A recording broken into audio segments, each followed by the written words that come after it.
Hey guys, what's up? So we are back again with another Honda Rebel video. Got a few parts in today. They should all be in by the end of the week, I'm hoping. We've got handlebars and a throttle tube coming. The throttle tube hasn't shipped yet. That's like the final piece that we need in order to get the Rebel running. The main thing today is I want to make sure that we can find one that will fit and then just go ahead and replace all of the carb bolts. Screws, not bolts. That way we have new ones in it because again, one of them is stripped. So we're just gonna go ahead and do that right now. All right guys, so we're gonna go ahead and open up these carb bolts. I keep saying bolts. These carburetor screws, they're for the bottom float bowl because if you notice, this one up here is on the carburetor here, down at the bottom by the fuel pump, I'm missing one. And this one was stripped. So I just drilled it out and then unscrewed it. Right now, I just wanna make sure that some of these carb screws, or at least one of them, one of the sizes, fits. See if we can match one up. It's not so much the thread size that worries me, it's the length. This is what we have to match. These are probably gonna be too small. Oh, those are washers. Okay, here we go. Please, nope. Wait. Actually, I think that works. Screwed in nice and snug, so slides up in there and it stops. So this is the right size. It's just the length is a little short, but it's nice and snug. So sweet guys. So we've got this part of the carb situated. That was the biggest concern because I didn't want fuel to slowly leak out of that one corner over there. That would definitely suck. So yeah.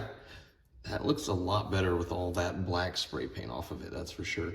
All right guys, so we've got the carburetor in. I didn't do a whole lot of filming of that because it was time consuming and just trying to stop and start the camera and my hands being all dirty and all that. It's kind of a pain in the ass. But what I will show you is everything that I've done. And I mean, if you really have any questions on how to put certain parts back together, or if you have any questions on tear down or what goes where on an 85. Maybe you've bought an 85 or an 86 Honda Gram 250 and you have questions. I'll put some links in the description to where you can find the best quality videos to answer those questions for you. I'm probably not going to go in deep on this bike in terms of parts and every single little thing like that. So we've got the carb in. I actually threw in I have a few of these. I threw in a fuel filter just because I can't see that well into the tank entirely, and it is an old tank, so I don't know what it looks like on the inside, and I don't want any issues with contaminated fuel getting into the engine. And what we want to do is to prolong this engine as long as it can be. You know, we're gonna hold on to it as long as we can and keep it running until we really would have to build it if need be. So once we get the other parts in, should be the next day, maybe tomorrow, I think. Once that happens, it's just slapping those on. Still waiting for the throttle grip to ship, and I think that's the main part or the main piece that we need. 2 days later. All right guys, so today we've got a couple things that came in. We've got the new handlebars, so we can definitely get rid of the ugly, tall, pointy, angled, weird handlebars that I'm not a fan of at all. So today we're gonna swap out the handlebars, swap out all of the hardware for the handlebars, and see how they fit. Look at that, first try. I don't even know the size, but I feel like they're all the same. Oh, wow.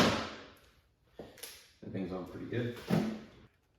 Kind of hard to get in here with these tall handlebars. That one was really loose. That one was pretty loose. That one was really loose also. Holy crap. If that isn't sketchy, I don't know what is. We haven't really had a whole lot of seat time on this bike anyway, so in terms of having issues with the handlebars doing that while riding, for me anyway, are next to none. So a few more threads to go on this one and we're good. We do have to take off the ignition switch. So these are officially off for forever because they are ugly as shit. I'm not super familiar with these bikes, but there's a spot right here, and I'm assuming that is from the stock speedometer. So we're gonna use these mounts here possibly for the ignition, but it may get in the way. I could always just put it back on the bar like it was, like this, the handlebars. So let's get that unwrapped and get these on real fast. Yeah, these look a lot better. Oh yeah. So that looks just about right. I'm gonna loosely put these on, and that way we can adjust them after. I just need to find my Allen tool. Here we go. I'm kind of speeding through this, but there we go. Getting there. There we go. Just enough to kind of see what this looks like. Oh, that's gonna be a lot more comfortable. I want to make sure that the gap is even on both sides. We'll definitely be able to put the ignition back on there, not a big deal. Okay. We also got new grips, and I'm gonna put one of these on this side. We will have to cut out the bottoms just because we will be getting bar end mirrors at some point. I think that looks a lot better. That's a lot more comfortable. I think for my wife, this will be a lot more comfortable. The arms are a lot more relaxed rather than being up higher. It's just definitely a lot more relaxed feel.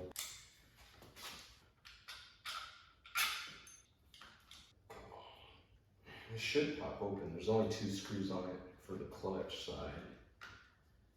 All right, and then I believe this is an 8mm, or I don't think it's a 10. It's an 8 for the actual grip. Yeah, it's an 8. So for the, and I think this is most bikes, brake and clutch levers, it's an 8mm socket size. There we go. Keep those separated. There's our clutch lever right here.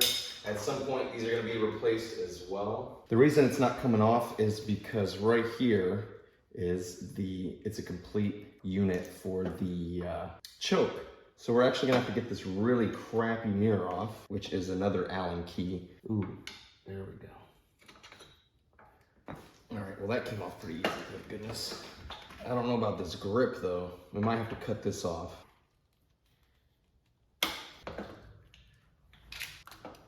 There we go. Get rid of that. Now we can slide this off. I'm gonna have to take off that grip again. So hopefully that grip comes off. So I'm not taking my time. I have to get this grip off so that way I can get the clutch back on there. Yeah, it's coming. There we go. This unit is so old.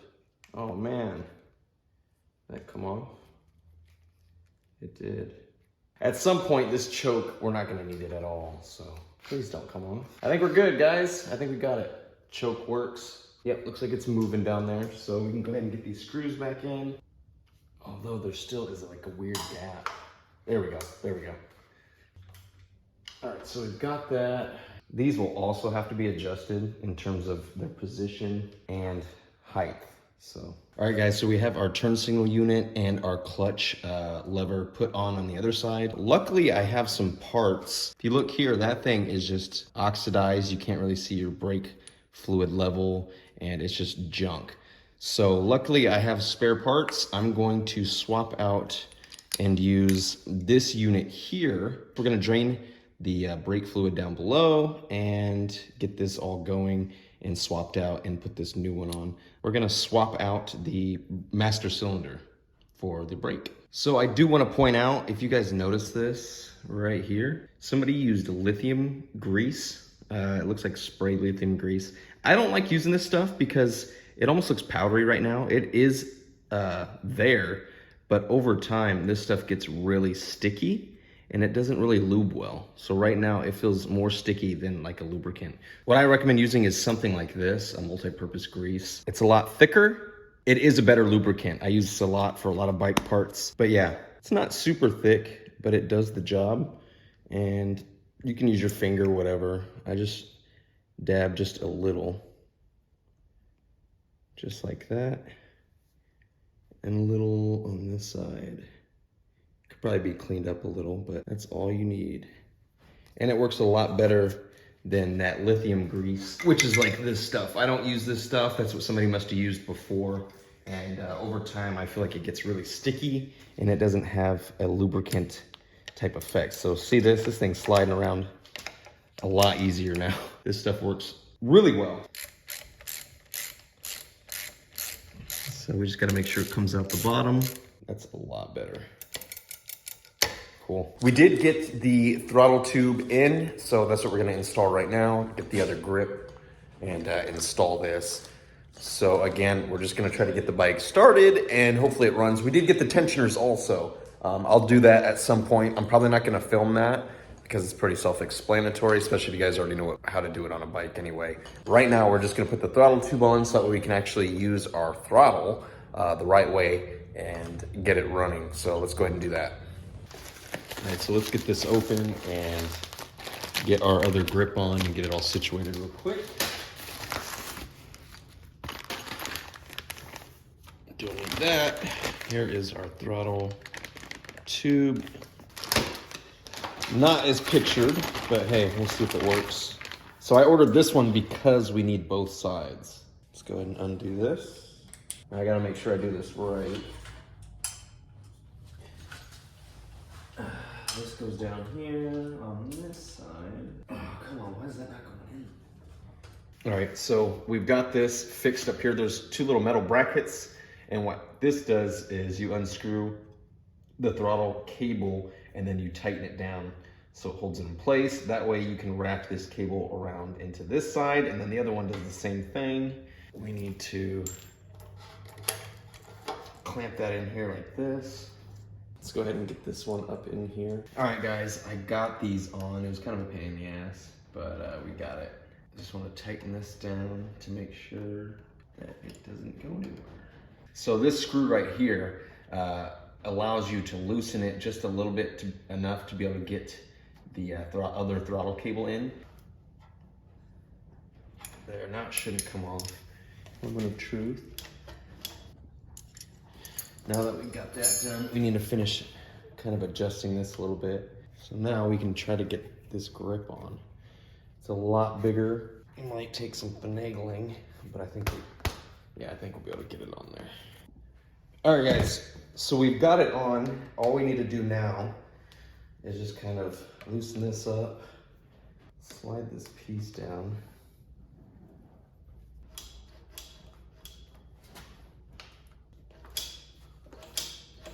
There we go. And then at some point, again, we're gonna have bar end mirrors, which we will definitely purchase before spring. Throttle works. We'll have to bleed the brakes and get the brakes all set up. All right, guys, so we've got everything on. We haven't got our chain adjusters on. I'm gonna have to go out to my car and get those and get that all squared away, and then it's pretty much fixing the exhaust leak up front, which I'm gonna do here shortly. And then we've got everything on. Carb's on, throttle's on, looks a lot better. Plenty of more mods to come, and I will film that in the future. Headlight, probably a better tail light, some other stuff, exhaust. But for right now, yeah. Moment of truth, guys, let's see.